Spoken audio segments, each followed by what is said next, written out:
মই যে কৈছিলোঁ এৰি নিদিয়ে দাদাই, তেতিয়াও মোক এৰি নিদিলে দাদাই।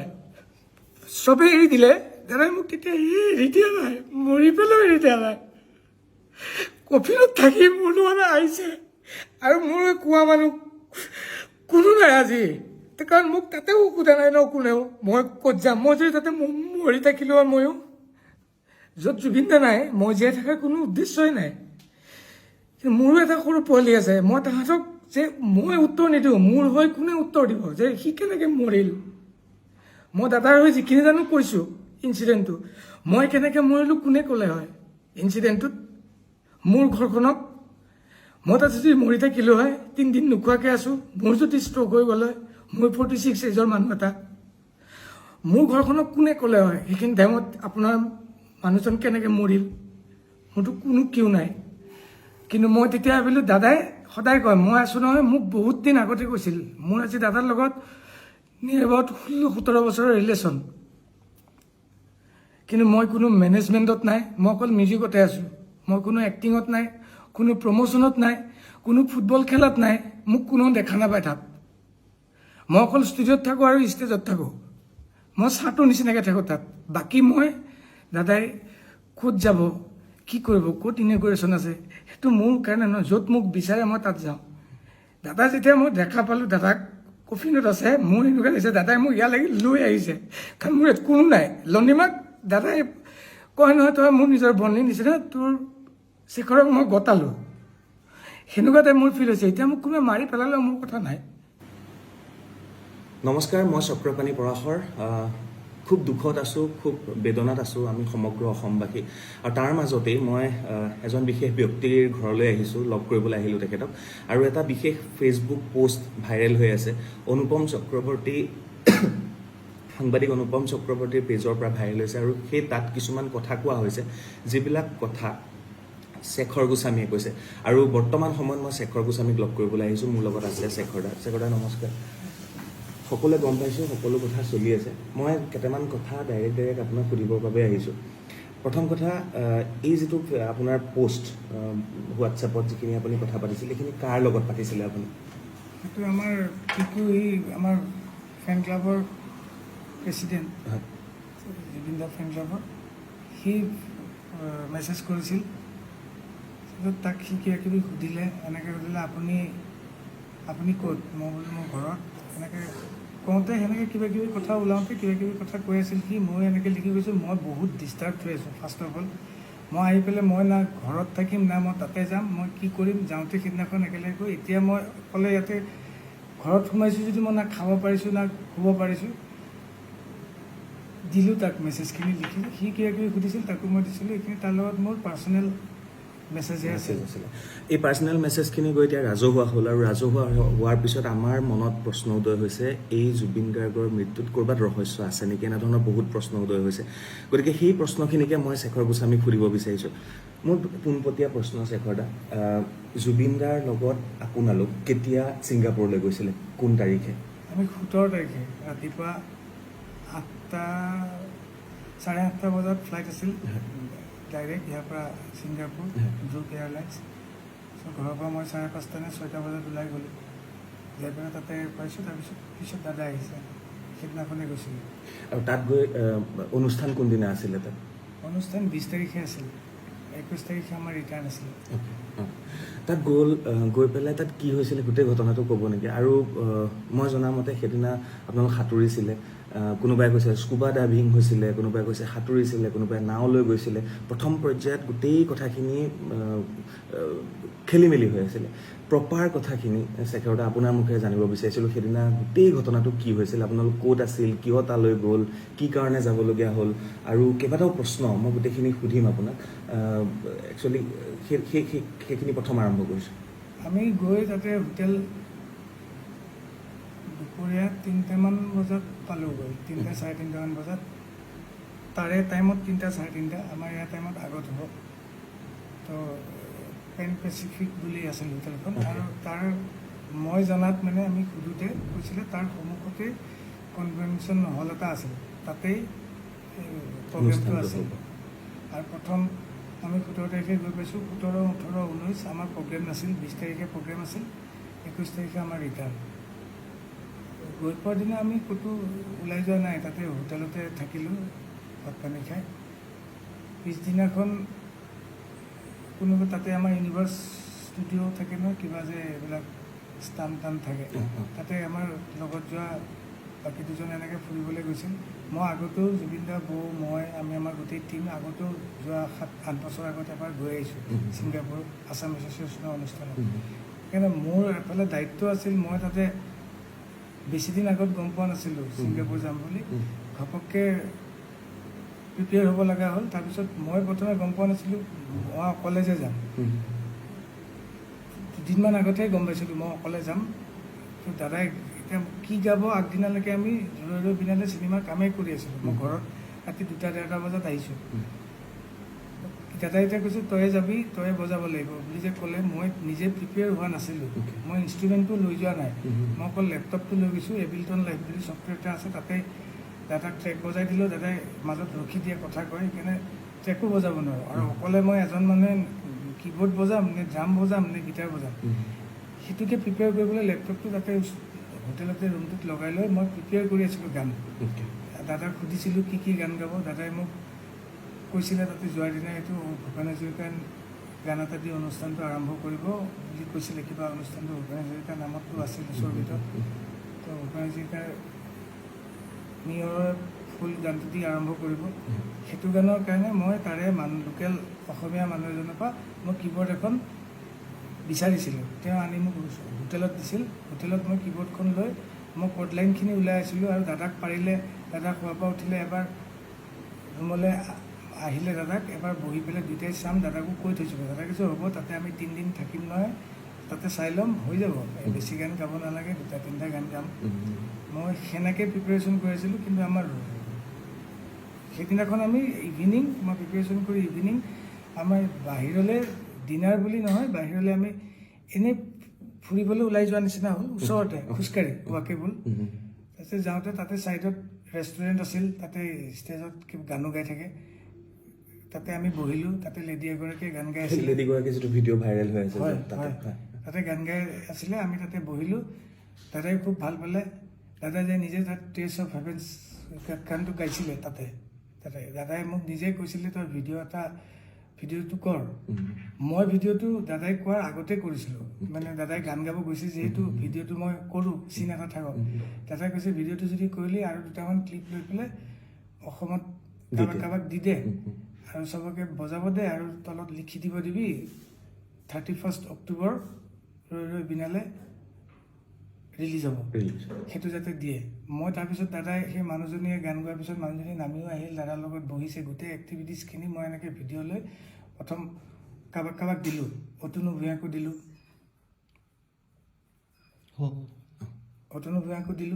অতনু দাক।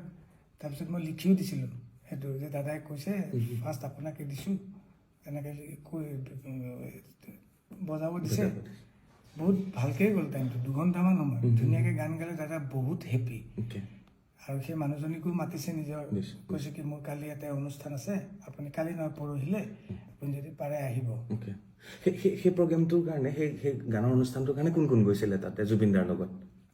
মানে সেই যে খোজকাঢ়ি যে ওলাই গৈছিলে আপোনালোক? আমি গোটেইকেইজন, আমি 5জন। আমি জুবিন দা, মই, সিদ্ধাৰ্থ, সন্দীপন, জুবিন দাৰ ব্ৰাদাৰ, কাজিন ব্ৰাদাৰ, আৰু আমাৰ লগত যোৱা ফিমেল ছিংগাৰ অমৃত প্ৰভা মহন্ত, আমি 4জন আছিলোঁ। আৰু আছাম এছ'চিয়েশ্যনৰ তন্ময় দা বুলি যোনজন, তেওঁ আছাম এছ'চিয়েশ্যনৰ, তেওঁ আমাৰ লগত গাইডত আছিলে। তাৰপিছত আপোনালোক ঘূৰি আহিলে? তাৰপৰা ঘূৰি আহিলোঁ, আহি হোটেলত ডিনাৰ কৰিলোঁ, কৰি পেলাই শুলোঁ। আপোনালোকৰ ৰুম বেলেগ বেলেগ, জুবিনদাৰ ৰুম বেলেগ, আপোনাৰ ৰুম বেলেগ? 33 ফ্ল'ৰ। আৰু আমাৰ মোৰ আৰু সিদ্ধাৰ্থৰ ৰুমটো আছিল 30 নম্বৰ ফ্ল'ৰ, আৰু সন্দীপনৰ ৰুমটো আছিল 24 নম্বৰ ফ্ল'ৰত। আৰু গোটেইকেইটা ফ্ল'ৰত আমাৰ যাবলৈ এক্সেছ নাছিল। মই মোৰ কাৰ্ডখন দি অকল মোৰ ফ্ল'ৰতহে যাব পাৰোঁ, ডিনাৰলৈ আহিব পাৰোঁ আৰু ওপৰলৈ যাব পাৰোঁ, কিন্তু বাকী ফ্ল'ৰত এক্সেছ নাই। দাদাও আহিব নোৱাৰে, আমিও যাব নোৱাৰোঁ। কিন্তু পিছত তলত লগ হৈ আমি একেলগে নিজৰ ফ্ল'ৰ এটাত যাব পাৰোঁ, কিন্তু নিজে মন কৰিলে যাব নোৱাৰোঁ তাতে। তাৰপিছত আহি শুলোঁ। দাদা অকলে আছিলে তাত? দাদা অকলে আছিল। দাদা অকলে আছিল দাদাৰ ৰুমত। মোৰ লগত সিদ্ধাৰ্থ আছিল, সন্দীপন অকলে আছিল। এনেকৈ আহি ডিনাৰ কৰি শুলোঁ। খালি দাদাই কৈছিলে কাইলৈ আমাৰ প্লেন এটা আছে,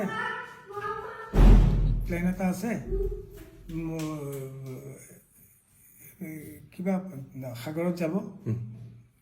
কি বুলি কয় এখন জাহাজখন, তাতে জাহাজ নহয় ডাঙৰ, ইয়াক বুলি কয়, ইয়াক এখন বুক কৰিছে। ইয়াকত আমি ফুৰিব যাম। সেইটো 19 তাৰিখৰ কথা, 18 তাৰিখৰ 18 তাৰিখৰ কথা, কিন্তু 19 তাৰিখৰ প্লেন। অ'কে। 18 তাৰিখে ৰাতি কৈছিল। আমি এই ঘূৰি পকি সেই প্ৰগ্ৰেমটোৰ পৰা অহাৰ পিছত তাৰপিছত আমি কিছু হ'ব।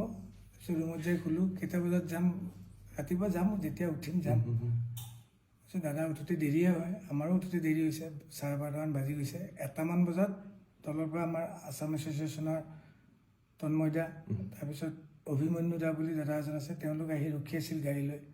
তেওঁলোকে মাতিছে, তললৈ আহিছোঁ। অলপ পিছত দাদাও আহিছে, সন্দীপন আহিল, সিদ্ধাৰ্থ আহিল, অমৃত বাবাও আহিল। তেওঁলোকে গাড়ী এখন বুক কৰি আমাক লৈ গৈছে। তাৰপৰা 10 মিনিটছ ডিষ্টেঞ্চ আছে। তেতিয়া মানে 1:15, 1:30মান বাজিছে আৰু। তাতে যাই অলৰেডি সেই যিখন ক'লোঁ ইয়াক, এখন বুকে হৈ আছিল। তাতে উঠিলোঁ। এইখন বুক কোনে কৰিছিলে তাতে? আছাম এছ'চিয়েশ্যনৰ মানুহে চাগে বুক কৰিছিল, সেইটো মই ইমান গম নাপাওঁ। সেইটো আমাৰ জুবিন দাই জানে, জুবিন দাই তেওঁলোকৰ লগত কোঅৰ্ডিনেটৰ আছিল। তাতে গ'লোঁ। তাতে উঠাই আমাক লৈ গ'ল। আমি আধা ঘণ্টা 40 মিনিটমান সময় গ'লোঁ পানীত। যাই পেলাই এটা জেগা থাকে, তাতে চবেই যাই পেলাই ইয়াকখন ৰাখি তাতে নামি পেলাই, তাতে কিছুমান পানীত এক্টিভিটি আছে। সাঁতুৰিব, কোনোবাই কিবা ব'ট চলাব, এইবিলাক চলাব পাৰে। দাদাই কৈ যাই আছিল, তোক চুইমিং শিকাইছোঁ, তাতে নামিব পাৰিবি নাই? মই কৈছোঁ সাগৰততো ভয় লাগে। কৈছে সাগৰত ভালহে, সাগৰত তোক নুডুবাই, লুণীয়া পানী তোক উঠাই দিব, আৰু ঢৌ চৌ নাই। তাৰপিছত তাতে আমি যাই পোৱাৰ পিছত আমাৰ কষ্টিউমো নাছিল তেনেকুৱা। হাফ পেণ্টটো আছিল, হাফ পেণ্টটো পিন্ধি গেঞ্জিটো খুলি এই জেকেটটো পিন্ধি তাতে পানীত নামিলোঁ। দাদাও এবাৰ নামিলে, নামি পেলাই সাঁতুৰিলে অকণমান, খুব বেছি 2 মিনিট 3 মিনিট সময় সাঁতুৰিছে। তাৰপিছত এবাৰ লাইফ জেকেটটো খুলি পেলাইও সাঁতুৰিলে। সাঁতুৰি পেলাই লগে লগে উঠি আহিল। মই উঠি অহা নাছিলোঁ, আমি গোটেইকেইটাই উঠি অহা নাই। আমি আপোনালোক 5জনেই গৈছিলে তাত? নহয়, তাতে আছাম এছ'চিয়েশ্যন আৰু ইয়াৰ পৰা যোৱা 5জনেই আছিলে, আৰু আছাম এছ'চিয়েশ্যনৰ বাকীখিনি মানুহ আছিল। আমি 3টা নামিছোঁ, সন্দীপ, মই, সিদ্ধাৰ্থ, আৰু আছাম এছ'চিয়েশ্যনৰ 2 এজন নামিছে। দাদা এবাৰ নামিল, উঠি গ'ল। তাৰপিছত আমি তাতে আছোঁ, এক্টিভিটিজ কৰি আছোঁ। ছাইডত আইলেণ্ড এটা আছে 50 মিটাৰমান দূৰত। কোনোবাই ইচ্ছা কৰিলে আইলেণ্ডটোতো সাঁতুৰি পেলাই যাব পাৰে। তাৰপিছত এনেকৈ তাতে কোনোবা এটাই ক'লে তাতে যাম নেকি? মই যাব পাৰি, কিন্তু মই সেনেকুৱা চুইমাৰ নহয়, মই এনেকৈ চুইমিং কৰি যাব নোৱাৰোঁ। চব গ'লে ময়ো যাম, সেনেকুৱা টাইপৰ। আৰু বহুত দূৰত নহয়, ওচৰতে।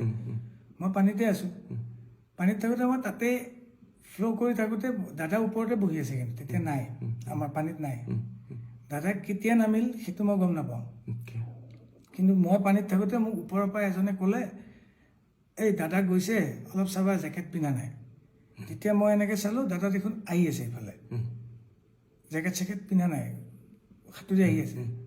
মই ভাবিলোঁ দাদাই সাঁতোৰাত কিন্তু খুব ভাল, দাদাই শিকাইছে সঁচাকৈ। আজি 10 বছৰ আগত বেংগলোৰৰ হোটেল এখনত শিকাইছিল দাদাই মোক সাঁতুৰিবলৈ। মই সাঁতুৰিবলৈ শিকিছোঁ যদিও সেনেকুৱা সাঁতোৰ নহয় মোৰ, এনেই পানীত থাকিলে অলপ ভাল লাগে আৰু। কিন্তু দাদাই সাঁতুৰি আহোঁতে মই দাদাক ক'লোঁ, দাদা নালাগে আহিব ইমান দূৰ, বিকজ দাদা ভাগৰি যাব মানুহটো, ইমান হাৰ্টত অলপ জোৰ পৰে। কৈ আছোঁ যদিও মানা নাই, দাদাই কথা শুনা নাই, আপোনালোকৰ কথা শুনা নাই। তথাপি বহুতবাৰ কোৱাৰ পিছত বুজি পালে। বুজি পাই পেলাই মই একদম লগত ওচৰত আছোঁ। দাদা ঘূৰি দিলে। ঘূৰাৰ পিছত মই কৈছোঁ অ'কে, ঘূৰিছে যেতিয়া এতিয়া আমি ৰিটাৰ্ণ পাৰলে নহয়, মানে বোটখনলৈ যাম। ঘূৰিয়ে দাদাই অকণমান সময় এনেকৈ ফ্ল' হৈ গ'ল, মানুহজন হাত চাত এনেকৈ দিয়া নাই, ভৰি চৰি মাৰা নাই। মই বোলো কি, মানুহে সাঁতুৰি থাকোঁতে এনেকৈ অলপ কেতিয়াবা ৰখি দিয়ে ন, সেইটো হ'ল নেকি। 1 ছেকেণ্ডমান হোৱাৰ কাৰণে মই বোলো বেছি টাইম ৰখিছে বুলি মই তলৰ পৰা, মইতো টিউবটো পিন্ধি আছোঁ, মই তলৰ পৰা এনেকৈ দাদাক ফ্ল' কৰি উঠাই দিলোঁ। দাদা ডুবি যোৱা নাই, খালি মুখখন এনেকৈ তললৈ কৰি আছিল। সেইটো পানীত আমি সাঁতুৰিলে এনেকুৱা হয়। মই উঠাই দিওঁতে দাদা এনেকৈ দি পেলাই মুখেদি এনেকৈ বগা পানী আৰু নাকেদি বগা পানী অলপ ওলাই গ'ল। উম, ওলাই যাওঁতে মই ভয় খাই গ'লোঁ। তাৰপিছত তেতিয়া দাদাই এনেকৈ চাইছেও, চাই পেলাই বমি কৰি দিলে অকণমান। বমিটোত অলপ বিয়েৰ গোন্ধাইছে, বিয়েৰ খাইছিল অকণমান। পৰ্ক এক পিচ খাইছিল ওপৰত, তেওঁলোকে বনাই নিছিল। সেই পৰ্ক পিচ টাইপ ওলোৱা নাই, য়েল্ল' টাইপ ওলাইছে। মই চাগে এতিয়া চাগে ক্লিয়াৰ হৈ যাব, মানুহ ধৰণৰ কিবা এটা চৰচনি খোৱাৰ নিচিনা হ'ল চাগে, পানীত পৰিলে যিটো হয়। তাৰপিছত মই তেওঁক দাঙি ধৰি আছোঁ, কিন্তু তেওঁৰ যোনটো এফৰ্ট, এজন মানুহক উঠাই দিলে এটা এফৰ্ট থাকে ন, মই উঠাইহে ধৰিছোঁ। মই তেওঁক কোচত লৈ থকা নাই পানীত, মই জাষ্ট ডুবিব নোৱাৰাকৈ, তেওঁ যিহেতু টিউব পিন্ধা নাই, মই এনেকৈ ধৰি আছোঁ। তেওঁ কিন্তু নিজৰ এফৰ্টটো নাই, যেনেকৈ মই উঠাই দিছোঁ এনেকৈ দিলে ইফালে হালি গ'লে ইফালে হালি যায়, ইফালে হালি গ'লে ইফালে হালি যায়, সন্মুখত দিলে সন্মুখত হালি যায়। তেতিয়া মই চিঞৰি দিছোঁ, চিঞৰি দিওঁতে তেতিয়া সন্দীপনো আছিল পানীত। সন্দীপনো গৈ পালে, চিধাতে বোট এখন চলাই আছিল, বোটৰ পৰা নামি সিও গৈ পালে। ওপৰত থকা আমাৰ যিখন বোট চলাইছিল পাইলটজন, তেওঁ জাপ মাৰি দিলে পানীত। জাপ মাৰি পেলাই 10 ছেকেণ্ডৰ ভিতৰত তেওঁ গৈ পাইছে। আৰু এখন সৰু এই কিবা এইটো কি কয়, মানুহে যোনে বহি পেলাই এক্টিভিটিজ কৰে আৰু পানীত নদী টিউব টাইপ ডাঙৰ বোট টাইপ, সেইখন লৈ গৈছে, তাতে দাদাক উঠাই দিলে। আৰু সন্দীপ আৰু সিদ্ধাৰ্থ অলপ ওখ, সিহঁতে মূৰটোত ধৰি পেলাই দাদাক এনেকৈ পানীত মূৰটো নপৰাকৈ এনেকৈ ধৰি আছে। আৰু পাইলটজনে টানি লৈ গুচি গ'ল বোটলৈ। আমি পিছে পিছে আহি আছোঁ, আহি পেলাই ওপৰত উঠাই দাদাক তাতে শুৱাই পেলাই CPRটো দিছে। এনেকৈ দি থাকোঁতে এই পাইলটজনে দিছে। আৰু সন্দীপ নিজে পুলিচ অফিচাৰ, সি জানে, সিও কিবা মুখেদি এনেকৈ চাক কৰি দিছে। মই দাদাৰ ভৰিখনত মালিচ কৰি আছোঁ গৰম কৰিবলৈ, পানীত কিন্তু আধা মই ডুবি আছোঁ, মালিচ কৰি আছোঁ।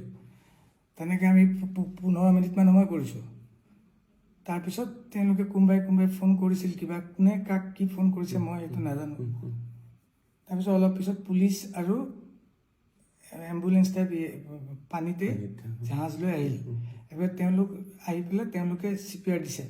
আৰু ই যিহেতু জানে বুলি ক'লে সন্দীপক কৈছে কি তুমি মুখেদি কিবা পাম্প কৰে এনেকুৱা, সেইটো কৰিব দিছে।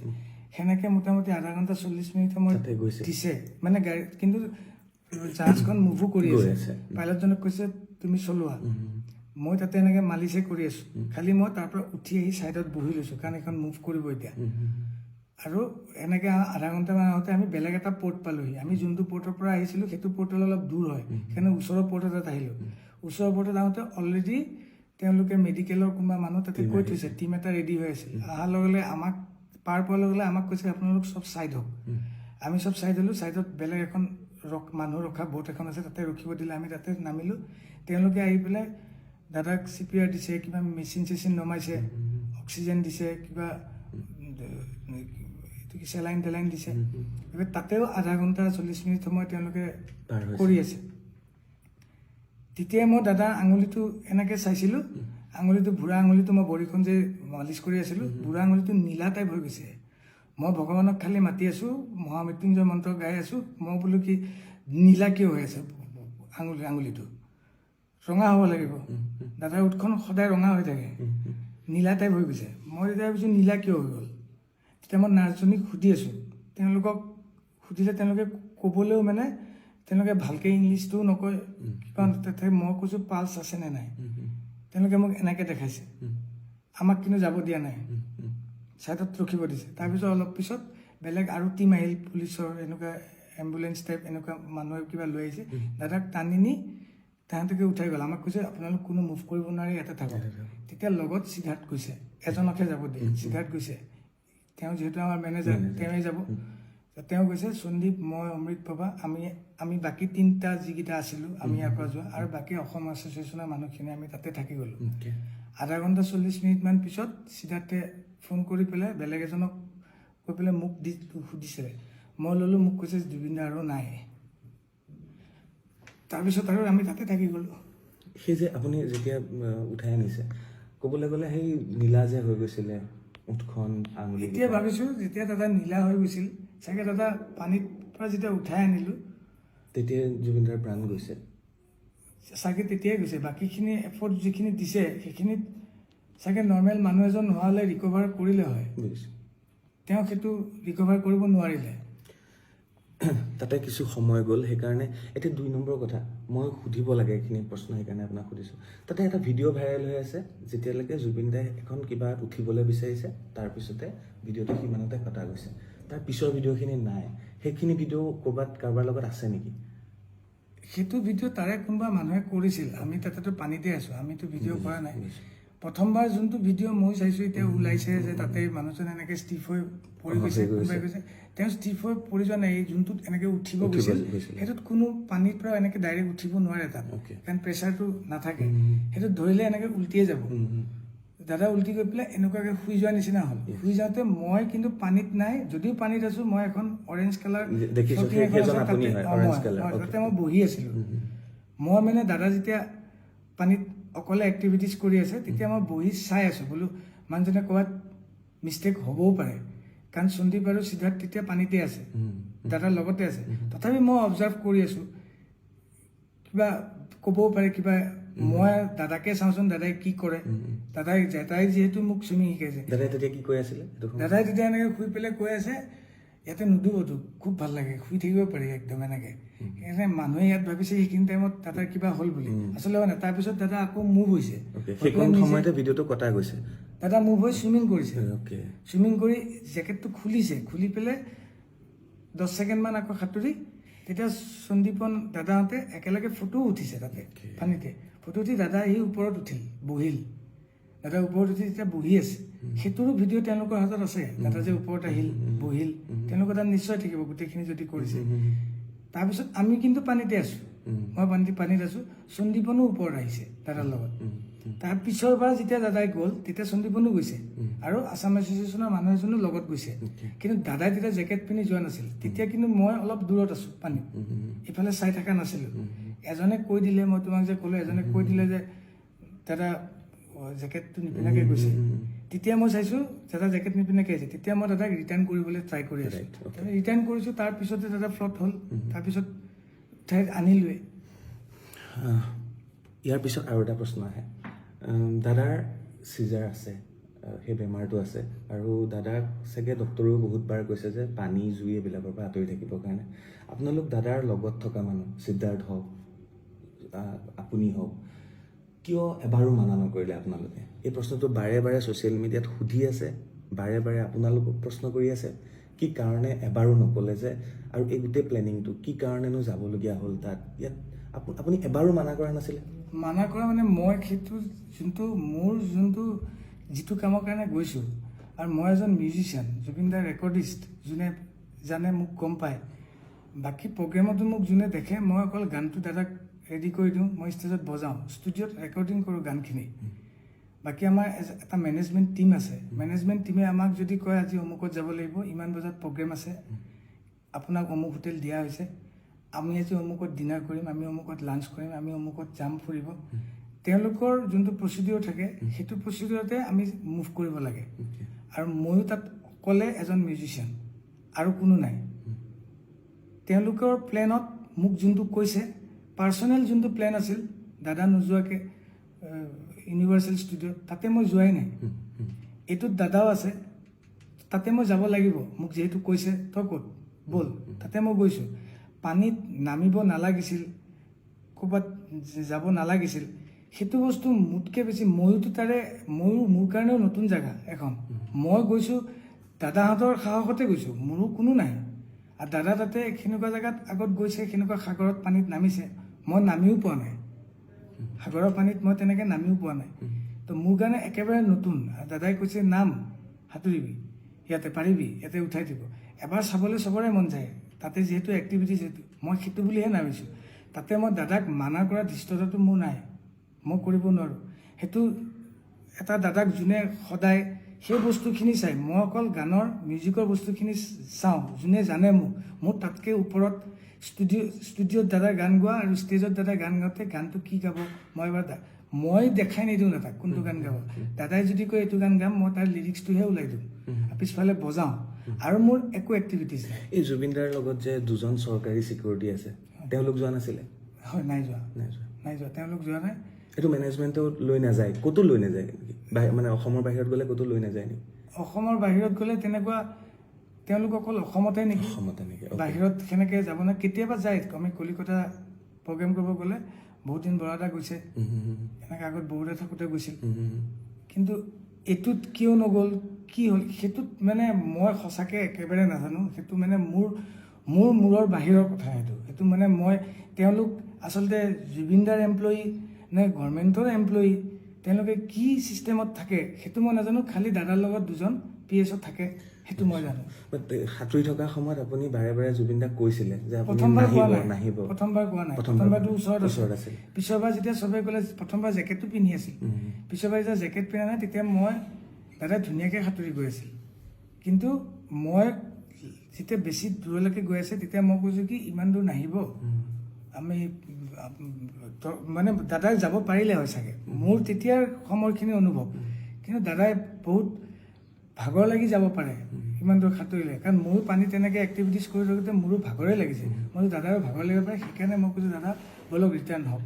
আৰু দাদাক এবাৰ ক'লে দাদাই কথাবিলাক নুশুনিছিল, নিজে যিটো ভাবে সেইটোৱে কৰি আছিল।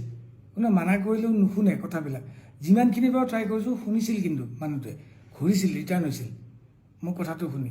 ৰিটাৰ্ণ হৈ পেলাইতো 1 ছেকেণ্ডো নহ'ল, ফ্ল' হৈ গ'ল। তেতিয়া মই ধৰি পেলাই উঠা। তাৰপিছততো মই চিঞৰি দিলিঙত আহিল, চবেই আছে তেতিয়া, উঠাই দিলোঁ। তাৰপিছতেতো হ'ল কথাটো, সেইখিনিয়ে কথা। শুনিবলৈও ভয় লাগিছে মোৰ, মানে আপুনি যেনেকৈ কৈ গৈ আছে ভাবিয়ে ভয় লাগিছে প্ৰথম কথা। তাৰপিছত আপোনালোকক পুলিচৰ এটা যিটো প্ৰক্ৰিয়া সেইটো হ'ল, তাৰপিছতে আপুনিও জুবিনদাৰ লগত একেলগে আহিলে, সেই কাহিনীখিনি আপুনি ক'ব লাগিব। আমাক তাৰপিছত তাতে মোটামুটি 10-12 ঘণ্টা, বেছিয়ে হ'ব, ইমানখিনি সময় আমাক কাষ্টাডিত ৰাখিছে তেওঁলোকে। যোনটো পৰ্টৰ পৰা আহিছিলোঁ তালৈ আমাক লৈ গৈছে, আমাক একো বস্তু লাৰিবও দিয়া নাই। তেওঁলোকৰ ফৰেঞ্চিক মানুহ আহিছে, নাৰ্কটিক্সৰ মানুহ আহিছে, তাতে ড্ৰিংকছৰ বটল, বিয়েৰৰ বটল, যি য'ত পাইছে, খোৱা ফুডছ এভৰিথিং তেওঁলোকে কালেক্ট কৰিছে। আমাক লৈ গৈছে এটা ছিংগল ৰুমত, আমাক স্পষ্টীকৰণ লৈছে কি হ'ল কাহিনীটো। আপোনাক যেনেকৈ ক'লোঁ তেনেকৈ সুধিছে, তাত যেনেকৈ কৈছে পুলিচক মোৰ যদি ৰিপৰ্টটো তাৰ পৰা ইয়াতে পঠাবই, তেওঁলোকে পুলিচ ৰিপৰ্ট এটা পঠাই নহয় মোৰ স্পষ্টীকৰণটো, তাতে এইখিনিয়ে আছে। খালি একজেক্ট টাইমটো গোটেই খেলি মেলি, টাইমটো মানে ইয়াত এটা টাইম, তাত এটা টাইম। তাৰ টাইমত আমি এতিয়া তাত উঠা ফটোখনত চাব লাগিব কোনটো টাইম আছিল, সেইটো টাইম মতে ক'ব লাগিব, তেওঁলোকে প্ৰপাৰ টাইমটো গম পাব। তাৰপিছত আমাৰ কাৰণে গোটেইখিনি সুধি 12-15 ঘণ্টা তাৰপিছত তাতে জেৰা কৰাৰ পিছত, তাৰপিছত আমাক দাদাই কি মেডিচিন খায়, মোক সোধা কুৱেশ্যনটো, মোক যোনটো কুৱেশ্যন সুধিছে মই নাজানো। সিদ্ধাৰ্থক কোনটো কুৱেশ্যন সুধিছে, সন্দীপনক কোনটো কুৱেশ্যন সুধিছে, অমিত প্ৰভাক কোনটো কুৱেশ্যন সুধিছে, বাকীখিনি মানুহক কি কুৱেশ্যন সুধিছে। মোক সোধা মানুহজনে মোক সুধিছে, তেওঁ সোধা মানুহজনে তেওঁক সুধিছে। মোক সুধিছিল জুবিন দাই ড্ৰিংকছ লয় নেকি, মই কৈছোঁ লয়। তাৰপিছত কৈছোঁ জুবিন দাই ড্ৰাগছ লয় নেকি, মই কৈছোঁ নলয়। স্মোক কৰে নেকি, মই কৈছোঁ নকৰে, তেওঁ বেয়া পায়। তেওঁ কিবা মেডিচিন লয় নেকি তেওঁৰ বেমাৰৰ, মই কৈছোঁ মেডিচিন লয়। কি মেডিচিন লয়, মই কৈছোঁ মই সেইটো নাজানো, খালি জানো মেডিচিন লয়। তেওঁৰ কিবা আগত হিষ্ট্ৰী আছে নেকি, মই কৈছোঁ চিজাৰ আছিল, চিজাৰ আছে, 5 times মান হৈ গৈছে চিজাৰ, 2017-18 মানৰ পৰা আছে। পাছ এইখিনি, তাৰপিছত আৰু গোটেই কাহিনীটো এনেকৈ সুধিছে। সেইখিনি ভিত্তিত তেওঁলোকে আমাক হোটেলত লৈ গৈ, হোটেলত দাদা থকা ৰুমটো টোটেল নাৰ্কটিক্সে চেক কৰিছে, কৈ পেলাই তাতে যি মেডিচিন পাইছে সেই মেডিচিনখিনি তেওঁলোকে লৈ আহিছে। আহি পেলাই তেওঁলোকে ৰিপৰ্টত নিশ্চয় লিখিব। আৰু সেই মেডিচিনটো কি মেডিচিন খায়, কোনটো মেডিচিন কিহৰ খায়, সেইটো মই নাজানো, একেবাৰে সঁচাকৈ ভগৱানৰ শপত মই একেবাৰে নাজানো। সেইটো চাগে আমাৰ মেনেজমেণ্টে গম পাব, কি ঔষধ খায়, কি ক্ৰাইটেৰিয়া থাকে দাদাৰ, কোন PSO যাব লাগে, কোন চিকিউৰিটি যাব লাগে, ক'ত যাব লাগে, ক'ত যাব নালাগে। মোক য'ত ক'ব, মোক বুলি নহয়, আমাৰ নিচিনা আৰু আমি 8-10টা এটা টিম থাকে আমাৰ ইয়াত অসমত প্ৰগ্ৰেম কৰিলে বা কলিকতাত প্ৰগ্ৰেম কৰিলে। আমি সদায় মেনেজমেণ্টকহে ফ'ল' কৰোঁ। আমাক মেনেজমেণ্টে যদি কয় অমুকত যাব লাগিব, আপোনালোকৰ হোটেল অমুকত, আপোনালোকৰ থকাটো অমুকত, আপোনাৰ খোৱাটো অমুকত, আজি অমুকত যাম, আজি ইমান বজাত চাউণ্ড চেক, ইমান বজাত ষ্টেজ, আমি সেইখিনিতহে ফ'কাছত থাকোঁ। বাকী দাদাক যদি কোনোবা এজন মানুহে লৈ যায় মিটিং কৰে, কনফাৰেঞ্চ কৰে, তাতে আমাৰ যোৱাটো কম্পালচৰি নহয় বা আমাক যাব নিদিয়ে। যদি দাদাই বিচাৰে পাৰ্চনেলি কাৰোবাক যে মোক এতিয়া শেখৰক লাগিব, মই গান গাম, তেতিয়া মোক তাৰ মানুহে যদি কয় যে আপুনি শেখৰ নেকি, শেখৰ কোন মাতিছে, তেতিয়া মই যাই তাতে এটেণ্ড হ'ম। তাৰ আগত মই সোমাবও নোৱাৰোঁ, মই যাবও নোৱাৰোঁ। তাৰপিছত দাদাৰ নশ্বৰ দেহটো কেনেকৈ তাৰপিছত হস্পিটেলত আহি- আপুনি কেনেকৈ আহি দাদাৰ লগত একেলগে যিহেতু আপুনি গুৱাহাটী পালে হস্পিটেলৰ পৰা যিহেতু ৰিজাল্টটো দিলে তাৰপিছত এতিয়া তাতে এক্সামিন হ'ব কিন্তু হেৰি পোষ্টমৰ্টম কৰাৰ কথা নাছিল আমাক তাতে গোটেই চেক কৰাৰ পিছত জেৰা কৰাৰ পিছত কিবা ৰিপৰ্ট এটা ওলাইছে তেওঁলোকে NOC দিব লাগিব নহ'লে আমাক তাতে কিবা যদি ছাছপিচিয়াছ পালে হয় তেওঁলোকে তাৰ পৰা NOC নিদিয়ে ছিংগাপুৰ গভৰ্ণমেণ্টে মই জানাত তাৰপিছত তেওঁলোকে NOC দিলে দিয়াৰ পিছত এতিয়া আমি বডিটো মানে দাদাক আমি ৰিচিভ কৰিব লাগিব সেইটো আমি কফিনত লৈ ৰিচিভ কৰিব লাগিব কফিনটো ক'ত কিনিছে কোনে চিলেক্ট কৰিছে হস্পিটেলতে আমি চিলেক্ট কৰিছোঁ আমাক কৈছে যে গাড়ীখন কি হ'ব লাগিব আমি হিন্দু গাড়ী বুলি কৈছিলোঁ চিধাৰ্থে কৈছিলে আৰু কফিনটো কি কালাৰ হ'ব চিধাৰ্থে মোক কৈছে কোনটো কালাৰ হ'লে ভাল হ'ব চাওক তাতে কফি কালাৰটো ভাল পায় কফি কালাৰে কফিন এটা তাতে বুক কৰিছিলোঁ আৰু কেছকেট কোম্পানী বুলি এটা কোম্পানী আছে তেওঁলোকে আমাক আহি দিল্লীত ইণ্ডিয়ান এম্বেচিক চমজাই দিব আৰু আমাৰো মই জানাত তেতিয়া তাৰে এম্বেচিৰ মানুহ আহি পেলাই কৈছে আপোনালোকৰ টিকেটটো আমাৰ এম্বেচিৰ ফালৰ পৰা হ'ব তাৰপিছত আমি তাতে দাদাক লৈ পেলাই তেওঁলোকে গাড়ীখনত উঠাই ল'লে তাৰপিছত আমাক কিন্তু আৰু ওচৰত যাব দিয়া নাই আমাক ডাইৰেক্ট কৈছে আপোনালোকে ইমান টাইমত এয়াৰপৰ্টত আহিব এয়াৰপৰ্টত আমি আপোনালোকক লগ ধৰিম দিল্লীতহে আপোনালোকক গতাম তাৰপিছত আমি আহি আকৌ এয়াৰপৰ্টত ৰখিছোঁ এয়াৰপৰ্টত তেওঁলোকে দাদাক উঠাইছে আমাকো উঠালে দিল্লী এয়াৰপৰ্টত নামিলোঁ নামাৰ পিছত আমাৰ দিল্লী এয়াৰপৰ্টৰ টাৰ্মিনেল 3ত নামাৰ পিছত আমাৰ ইয়াতে CM আৰু আমাৰ পবিত্ৰ মাৰ্ঘেৰিটা তেওঁলোক আছিল এটা লঞ্চ আছিল ছাইডত তাতে লৈ গ'ল দাদাক ভিতৰে নিছে আমিহে বাহিৰত আছোঁ যাওঁতে আমি 3টা আছিলোঁ 3টাই গ'লোঁ দাদাৰ লগত আমি 3টাই আহিছোঁ তাৰ পৰা অমৃত বাবা অহা নাই তাৰ পিছদিনা আমাৰ অলৰেডি টিকেট আছিলেই তাৰপিছত আমি তাতে ৰখিলোঁ তাৰপিছত CM দাদাকটো ভিতৰত লৈ গ'ল তেতিয়া ভিতৰৰ পৰা মানুহ এজনে আহি সুধিছে সন্দীপন গাৰ্গ কোন সন্দীপন গাৰ্গ দাদাৰ কাজিন ব্ৰাদাৰ সি কৈছে কি মই আপুনি ভিতৰত যাওক ময়ো গ'লোঁ লগত মোক কৈছে কি আপুনি যাব নোৱাৰে আপুনি কোন মই শেখৰজ্যোতি গোস্বামী না আপোনাৰ নাম নাই ইয়াত অকল 1 man allowed মই হ'ব ৰখোঁ তাৰপিছত বাহিৰতে ৰখি থাকিলোঁ CM আহিল CM সোমাই গ'ল তাৰপিছত পবিত্ৰতাক চিঞৰি পেলাই মই মাতিছিলোঁ পবিত্ৰতা মই কি কৰিম মই ক'ত যাম মোক পবিত্ৰতাই অলপ ৰখি পেলাই মোক ক'লে কি তই আছাম ভৱন যা তাতে থাক পিছত কথা পাতিম মই আছাম ভৱন যাম তাৰপিছত মই কেতিয়া ঘৰত যাম মইতো দাদাৰ লগত আহিছোঁ মইতো দাদাৰ লগত যাব লাগিব আজিলৈকে য'ত গৈছোঁ বাহিৰত মই লণ্ডন গৈছোঁ মই ডুবাই গৈছোঁ য'ত গৈছোঁ গুৱাহাটীত ক'ৰবাত দাদাৰ লগত যাম দাদাৰ লগতে আহিম আমাৰ ৰুলটো কেনেকুৱা খালি অসমত প্ৰগ্ৰেম কৰিলে দাদাৰ গাড়ীখন বেলেগকৈ থাকে মই বাহিৰৰ দেশত না মোৰ তাৰ কাৰেঞ্চি আছে হাতত মোৰ অকল পাছপৰ্টখন আছে না মোৰ টিকেট আছে মোৰ একো নাই মই গুৱাহাটীলৈ অহাৰ মোৰ কোনো টিকেট নাই একো নাই চ' মই এতিয়া কাক সুধিম দাদাও নাই দাদা কফিনৰ ভিতৰত আছে মই কাক সুধিম তেতিয়া মই সিদ্ধাৰ্থক সুধিলোঁ সিদ্ধাৰ্থ মই ক'ত যাম তেওঁ মোক ক'লে আপুনি গুৱাহাটী যাব নোৱাৰে আপুনি দিল্লীত থাকিব লাগিব নহ'লে শ্বিলং যাব লাগিব কলিকতাৰ পৰা আমি শ্বিলং যাম মই যে এইটো কিয় হ'ব মই কিয় শ্বিলং যাম মই কিয় দিল্লীত থাকিম মই ঘৰত যাম আজি দাদা নাই দাদা থাকিলে মোক চাগে কিবা এটা ক'লে হয় চবকে ই যাব লাগিব মোক কোৱা মানুহ কোনো নাই এজন মোক চাইড কৰি নি একেবাৰে ৰাস্তাটোৰ বাহিৰ পোৱালে কেনেকৈ প্ৰট'কল আছে CM আহিছে মই অকল চুটকেছটো লৈ 3 দিন একো খোৱা নাই মই তাতে ৰখি পানী বটল এটা এজন চিকিউৰিটি আনি দিলে পানী বটলটো লৈ মই ৰখি আছোঁ মই কি কৰিম মোৰ ভাবি পোৱা নাই মোবাইলত 2% চাৰ্জ আছে আৰু মোৰ হাতত কাৰেঞ্চি নাই মই বোলো মই দিল্লীত নাথাকোঁ আৰু মই শ্বিলং নাযাওঁ মোৰ যিয়ে হ'ব মই গুৱাহাটীত যাম মোৰ এটা সৰু 4 বছৰীয়া পোৱালি আছে মোৰ এজনী ঘৈণী আছে মোৰ মা আছে বিধৱা মা আৰু মোক বচাব পৰা মানুহ ইয়াত কোনো নাই মোক যে কোনোবাই পিক আপ কৰিব মোক গুৱাহাটীৰ পৰা কোনো এটা কল কৰা নাই কোনো এটা মেছেজ কৰা নাই কোনো একো কোঅৰ্ডিনেশ্যন কৰা নাই সিদ্ধাৰ্থে কথা পাতি আছে গুৱাহাটীত কাৰোবাৰ লগত কথা পাতি আছে কিন্তু মোৰ লগত কোনো কথা নাই মই পাৰফেক্ট সঁচা ৰিজাল্টটো মই পোৱা নাই আচলতে মই কিয় যাব নালাগে গুৱাহাটী মই কেতিয়া যাম মোক ইফালে ঘৰৰ পৰা মিছেছে মোক মেছেজ কৰি আছে তুমি ক'ত কেতিয়া আহিবা কি হ'ল মই কি ক'ম তাৰপিছত মোৰ মানস দাই মোক ফোন কৰিলে মানস ভাগৱতী ইণ্ডিপেণ্ডেণ্ট ফোন কৰি মানস দাক মই কানি ক'লোঁ তেতিয়া মই ইয়াতে আছোঁ মই একো চিনি নাপাওঁ মই এতিয়া টাৰ্মিনেলতো ভিতৰতো নাই বাহিৰত আছোঁ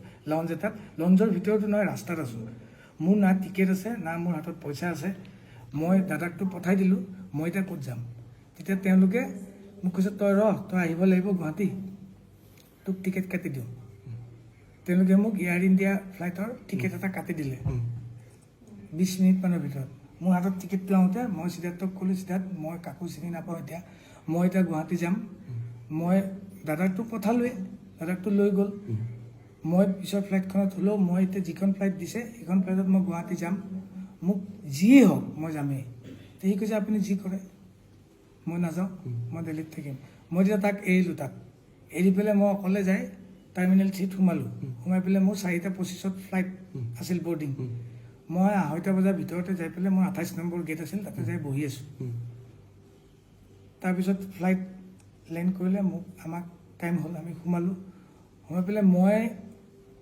না কিবা এটা কথা ক'ব পৰা অৱস্থাত আছোঁ বৰ্তমানো মই নাই না কিবা এটা খাব পৰা অৱস্থাত আছোঁ পানী বটল এটা এজন অসমীয়া মানুহে আহি দিলে মোক তাতে পানী বটলটো খাই মই ফ্লাইটখনত উঠিলোঁ নেটৱৰ্কো নাই ফোনটো কাম নাই কৰা 2.5 ঘণ্টা 3 ঘণ্টা পিছত গুৱাহাটীত লেণ্ড কৰিলোঁ লেণ্ড কৰাৰ লগে লগে মই তলত দেখিছোঁ এসোপা মানুহ নীলা কাপোৰ পিন্ধা গ্ৰাউণ্ড ষ্টাফ ভৰ্তি 300-400 মই কৈছোঁ দাদাটো অলৰেডি আহি গ'ল 1:30 বজাতে দাদাক আমি ৰিকভাৰী কৰিছোঁ মানে চমজি লৈছে পবিত্ৰ দাহঁতে এতিয়ালৈকে মানুহবিলাক ৰখি আছে কিয় ৰখি আছে তাৰপিছত মই মোৰ 6 চেন্সত যিটো আহিছে মই ভাবিছোঁ কি চাগে মোক ভাবি আছে চাগে কোনোবাই মই ইয়াতে আহিছোঁ কোনোবাই চাগে গম পাইছে ময়ো এটা মানুহে বেলেগকৈ থিমটো লৈ আছে ন মোকে এটেক কৰিব চাগে এতিয়া সেইকাৰণে ৰখি আছে মই ঠিক আছে মৃত্যু যদি মোৰ ইয়াতে লিখা আছে হ'ব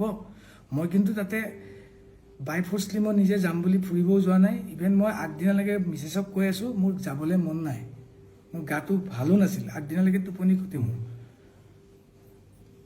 যি আছে পুলিচ চাকোতে সন্মুখত দেখিলোঁ পবিত্ৰদা আৰু সন্দীপন ফাৰ্ষ্ট ছিটত মই অবাক তেতিয়া মই ইহঁতে ইয়াত কেনেকৈ আহিল এইখনতো মই নিজে টিকেট কাটি অহা ফ্লাইট তেওঁলোকতো তাতেই গ'ল লঞ্চত মইতো সোমোৱাও দেখা নাই মইতো গেটতে আছোঁ 28 নম্বৰ গেটত তাহাঁতে ভিতৰ দি সোমাইছে পিছত মই সন্দীপনে মোক কৈছে কি আপুনি ইয়াতে নেকি মই কৈছোঁ মই ইয়াতেতো টিকেট কাটি আহিছোঁ আপুনি পিছত আহিব এতিয়া নাহিব বুলি কৰি তেওঁলোক নামিল তেতিয়া মই ভাবিছোঁ চাগে দাদা ইয়াতে আছে পিছত চালোঁ ছাইডত দাদাৰ কফিন লৈ যাই আছে ৰঙা কাৰ্পেট পাৰি তেতিয়া মোৰ এটা মানে নিশ্বাসৰ এটা চকু পানী ওলাইছে যে দাদাই মোক লাষ্টটোতো এৰি নিদিলে মই যে কৈছিলোঁ এৰি নিদিয়ে দাদাই তেতিয়াও মোক এৰি নিদিলে দাদাই চবেই এৰি দিলে দাদাই মোক তেতিয়া এৰি দিয়া নাই মৰি পেলাইও এৰি দিয়া নাই কফিনত থাকি মোৰ মানে আহিছে আৰু মোৰ কোৱা মানুহ কোনো নাই আজি কাৰণ মোক তাতেও সোধা নাই ন কোনেও মই ক'ত যাম মই যদি তাতে মৰি থাকিলোঁ আৰু ময়ো য'ত জুবিন দা নাই মই জীয়াই থকাৰ কোনো উদ্দেশ্যই নাই মোৰো এটা সৰু পোৱালি আছে মই তাহাঁতক যে মই উত্তৰ নিদিওঁ মোৰ হৈ কোনে উত্তৰ দিব যে সি কেনেকৈ মৰিল মই দাদাৰ হৈ যিখিনি জানো কৈছোঁ ইঞ্চিডেণ্টটো মই কেনেকৈ মৰিলোঁ কোনে ক'লে হয় ইঞ্চিডেণ্টটোত মোৰ ঘৰখনক মই তাত যদি মৰি থাকিলোঁ হয় 3 দিন নোখোৱাকৈ আছোঁ মোৰ যদি ষ্ট্ৰক হৈ গ'ল হয় মই 46 এজৰ মানুহ এটা মোৰ ঘৰখনক কোনে ক'লে হয় সেইখিনি টাইমত আপোনাৰ মানুহজন কেনেকৈ মৰিল মোৰতো কোনো কিয় নাই কিন্তু মই তেতিয়া ভাবিলোঁ দাদাই সদায় কয় মই আছোঁ নহয় মোক বহুত দিন আগতে কৈছিল মোৰ আজি দাদাৰ লগত নিয়েবাউট 16-17 বছৰৰ ৰিলেশ্যন কিন্তু মই কোনো মেনেজমেণ্টত নাই মই অকল মিউজিকতে আছোঁ মই কোনো এক্টিঙত নাই কোনো প্ৰমোশ্যনত নাই কোনো ফুটবল খেলত নাই মোক কোনো দেখা নাপায় তাত মই অকল ষ্টুডিঅ'ত থাকোঁ আৰু ষ্টেজত থাকোঁ মই চাহটোৰ নিচিনাকৈ থাকোঁ তাত বাকী মই দাদাই ক'ত যাব কি কৰিব ক'ত ইনগ্ৰেশ্যন আছে সেইটো মোৰ কাৰণে নহয় য'ত মোক বিচাৰে মই তাত যাওঁ দাদা যেতিয়া মই দেখা পালোঁ দাদাক কফিনত আছে মোৰ এনেকুৱা লাগিছে দাদাই মোক ইয়ালৈ লৈ আহিছে কাৰণ মোৰ ইয়াত কোনো নাই লণ্ডিমাক দাদাই কয় নহয় তই মোৰ নিজৰ বন্ধুৰ নিচিনা তোৰ শেখৰক মই গতালোঁ সেনেকুৱা টাইপ মোৰ ফিল হৈছে এতিয়া মোক কোনোবাই মাৰি পেলালেও মোৰ কথা নাই তাৰপিছত মোক যেতিয়া সন্দীপনহঁতে ক'লে যে আপুনি নামি নাযাব, মই তাতে ফ্লাইটতে ৰখিলোঁ। কিন্তু ফ্লাইটৰ এটা ছিষ্টেম থাকে, এয়াৰ হোষ্টেছে কৈ আছে ইউ আৰ লাষ্ট পেচেঞ্জাৰ, আপুনি বাহিৰত যাব লাগিব। মই গ'লে মোক কোনোবাই মাৰি দিব নেকি? মই কৈছোঁ মাৰিলেওতো উপায় নাই, মই যাব লাগিব। মই গ'লোঁ, তেতিয়া মোৰ ভাইটি দুজনমান তাতে আছিল। সিহঁতে মোক কৈছে কি তই বাহিৰত ওলাই নাহিবি, ভিতৰতে কোনোবা এটা জেগাত বহ, মাস্ক এখন পিন্ধি ল। মোৰ হাতত মাস্কো নাই, আৰু মই এনেকৈ আহিছোঁ এতিয়া, মই এটা ভিক্টিম, মই কিবা এটা ডাঙৰ অপৰাধ কৰি আহিছোঁ। যাওঁতেতো মোক লৈ গ'ল, আহোঁতে দাদাই লৈ আহিছে তলত থাকি নিজে শুই শুই। কিন্তু মই এতিয়া মানুহৰ ওচৰত মই এটা চুৰ টাইপ, মই ওলাব লাগিব, মাস্ক পিন্ধি ওলাব লাগিব। মোৰ মাস্কো নাই হাতত। আহি পেলাই এয়াৰপৰ্টৰ ভিতৰত এখন ফাৰ্মাচী থাকে, তাতে গ'লোঁ মাস্ক এখন কিনিবলৈ। যিহেতু ভাইটিহঁতে কৈছে, মইতো বাহিৰৰ চিটুৱেশ্যনটো নাজানো কি হৈ আছে, সিহঁতে গম পায়। মই কৈছোঁ মই পিন্ধি লোৱাটো ভাল। কিনিব গৈছোঁ, দোকান নাই, ফাৰ্মাচিষ্ট নাই, এখন দোকানত এটা মানুহ নাই, এটা পুলিচ নাই, এটা চিকিউৰিটি নাই, চব দাদাৰ ওচৰত। গোটেই এয়াৰপৰ্ট খালী। মই বাহিৰতো ওলাব নোৱাৰোঁ। মই ভিতৰতে ফাৰ্মাচীখনৰ ভিতৰতে চুটকেছটো লৈ অকলে ৰখি আছোঁ। বহুত দেৰি মূৰত ফাৰ্মাচিষ্ট এজন আহিল, মোক কৈছে কি লাগে? মই কৈছোঁ মোক মাস্ক এখন দিয়ক। মই মাস্ক এখন পিন্ধি তাতে মই 2 ঘণ্টা সময় বহিলোঁ ভিতৰতে। তাৰপিছত মোৰ দাদাক যেতিয়া লৈ পেলাই চব প্ৰচেছনটো গুচি আহিল, তেতিয়া মোক ভাইটিহঁতে লৈ আহি মোক ঘৰত থৈছে। তেতিয়াবা মই এনেকৈ আছোঁ। এতিয়া মই তাতে যাবও পৰা নাই। এতিয়া যাবনে তালৈ? মই কেতিয়াবা যাব বিচাৰি আছোঁ। মই দাদাক ইয়াত কেনেকৈ থাকে? মই ৰাতি 2টা বজাত মাতি দিয়ে। কোনোবাই যদি জানে, নাজানা মানুহকতো মই বুজাব নোৱাৰোঁ। মোৰ ঘৰৰ মানুহে ক'লেও এতিয়া ভুল কথা কোৱা হ'ব। মই চিম্পিটি ল'বলৈ একো কথা কোৱা নাই। মোক যেতিয়া মাতি দিয়ে, মোৰ পোৱালিৰ অসুখ থাকে, জ্বৰ থাকে, মই তেতিয়াও গুচি যাওঁ। দাদাই বৰষুণ দিলে, ধুমুহা আহিলেও মই গুচি যাওঁ। দাদাই এই কষ্ট আহিলে মোক গানটো বজাই দিয়ে এবাৰ, মই শুনো। আজি মোক সেনেকুৱা কোৱা মানুহ কোনো নাই। তোৰ লগত মই সদায় আছোঁ। মোক সদায় এটা সাহস দিয়ে। বহুতে বহুত কথা ক'ব, নুশুনিবি, মই তোৰ লগত আছোঁ। আজি তেওঁৱে নাই, মোৰ লগত কোন আছে? মোৰ সৰু 4 বছৰীয়া পোৱালিটো আৰু মোৰ মিছেছ, তেওঁলোকে একোৱেই নাজানে এইটো কথা। মোক জানে, জুবিনদাৰ লগত তেওঁ গৈছে, জুবিনদাৰ লগত আহিব। আজি যদি মই ইমান জাৰ্ণি কৰিছোঁ, ৰাস্তাত যদি কোনোবা দিনা মোৰ এক্সিডেণ্ট হৈ মই মোৰ মাজত এক্সিডেণ্টো হৈছিল। আমি পাঠশালা প্ৰগ্ৰেম যাওঁতে গাড়ীখন মৰিবলৈ ওলাইছিলোঁ। তেতিয়াওতো মোৰ ঘৰৰ মানুহে ইয়াতেই আছে ন। সেনেকেই প্ৰগ্ৰেমো কৰিছোঁ, কিন্তু মোৰ যোনটো ডিউটি মই সেইটো কৰিছোঁ। মোৰ দেউতা ঢুকাইছে, 3 দিনৰ দিনা দাদাৰ প্ৰগ্ৰেম আছিল, তাতো লৈ গৈছে, মই তাতো গৈছোঁ। আৰু মোৰ একো নাই কৰিবলৈ। এতিয়াতো মোৰ একোৱেই নাই। এতিয়া মই তাতো বোলে যাব নোৱাৰোঁ। মোৰ চিটনিং আছে, মোক কোনোবাই মাৰিব, মই বোলে ভিক্টিম। মোক চবে কৈছে তই নাযাবি, নোলাবি। মই ঘৰৰ পৰা দৰ্জাখন খুলি বাহিৰত যাব নোৱাৰোঁ। তেতিয়া পিকুৱে মোক যেতিয়া মেছেজ দিছিল, তেতিয়া মই তাক মোক ক'ব লগাখিনি মই তাক ভাই বুলি মই তাক মেছেজত ৰিপ্লাই দি আছিলোঁ। মই নাজানো এইটো ভুল হ'ল, শুদ্ধ হ'ল, মই একো নাজানো। মই তাক ক'ম, মই চোৰৰ নিচিনা ৰুমৰ ভিতৰত সোমাই থাকিব মই নোৱাৰোঁ। দাদাৰ চব হৈ যাব অন্ত্যেষ্টিক্ৰিয়া, মই তাৰপিছত মানুহৰ ওচৰত যাম। মই কি বুলি লৈ যাম? মই কাৰ ওচৰত যাম? মোক কোনে একচেপ্ট কৰিব? তাৰপিছত মোকতো কোনে একচেপ্ট নকৰে। মই এতিয়া কি কৰিম? মই এতিয়া আপোনালোকৰ থ্ৰুদি মই অসমৰ ৰাইজক সুধোঁ, মই কি কৰিব লাগিব এতিয়া? মই এতিয়া অসমৰ ৰাইজক ক'লোঁ এইটো কথা যে প্ৰত্যেকখন বিহু মঞ্চ, প্ৰত্যেকটো অনুষ্ঠান জুবিন গাৰ্গৰ কাষতে ড্ৰাম, কীবৰ্ড, এই সকলোবিলাক বাদ্যযন্ত্ৰ বজাই পেলাই থকা মানুহজনে হৈছে শেখৰ গোস্বামী। শেখৰ গোস্বামী এতিয়া আহি ঘৰত এনেকৈ সোমাই থাকিবলগীয়া হৈছে। যিজন শেখৰ গোস্বামীয়ে পিতৃ ঢুকোৱাৰ পিছতো 3 দিনৰ পিছতে জুবিন গাৰ্গৰ লগত গৈ পেলাই তেখেত সংগত কৰিছিলে। যিজন শেখৰ গোস্বামীয়ে এক্সিডেণ্ট প্ৰগ্ৰেম কৰিবলৈ যাওঁতে গাড়ী এক্সিডেণ্ট হওঁতে হাতত বেণ্ডেজ লৈ আকৌ গৈছিলে প্ৰগ্ৰেম কৰিবলৈ, সেইজন শেখৰ গোস্বামী জুবিন গাৰ্গৰ লগত ছিংগাপুৰলৈ গৈছিলে। তাৰ পৰা আহিলে, কি হ'ল গোটেই কথাখিনি তেওঁ ক'লে। আৰু ইয়াৰ পিছত এতিয়া তেওঁ ঘৰতে সোমাই আছে। কাৰণ এটাই যে জুবিনদাৰ অনুৰাগীয়ে বাৰে বাৰে প্ৰশ্ন কৰি আছে, কিয় শেখৰ গোস্বামী ডাঙৰীয়া, সিদ্ধাৰ্থ আৰু তেওঁৰ লগত যোৱা আটাইকেইজনে কিয়নো এবাৰলৈও জুবিন গাৰ্গক পানীলৈ যাবলৈ মানা নকৰিলে। কিন্তু বাৰে বাৰে কৈছিলে শেখৰ গোস্বামীয়ে যে মানা কৰিছিলে, জুবিনদাই নুশুনিলে, গুচি গ'ল। ভিডিঅ'টো আগবঢ়ালোঁ আপোনালোকৰ বাবে, কাৰণ শেখৰদাৰ লগত ঘনিষ্ঠতা এটা আছিল, জুবিনদাৰ লগত যেনেকৈ আছিল। মই তেওঁক ক'লোঁ, সুধিলোঁ আপোনাৰ কিবা ক'বলগীয়া আছে নেকি, কওক। সেইটো মোৰ দায়িত্ব এজ এ সাংবাদিক হিচাপে, আৰু এই কথাখিনি আপোনালোকলৈ আগবঢ়ালোঁ। কিবা যদি ভুলভ্ৰান্তি হৈছে তেতিয়াহ'লে আপোনালোকে কমেণ্ট কৰক আৰু কি কৰিব লাগে শেখৰ গোস্বামীয়ে কমেণ্টতে আপোনালোকে জনাব বুলি আশা কৰিছোঁ। ধন্যবাদ।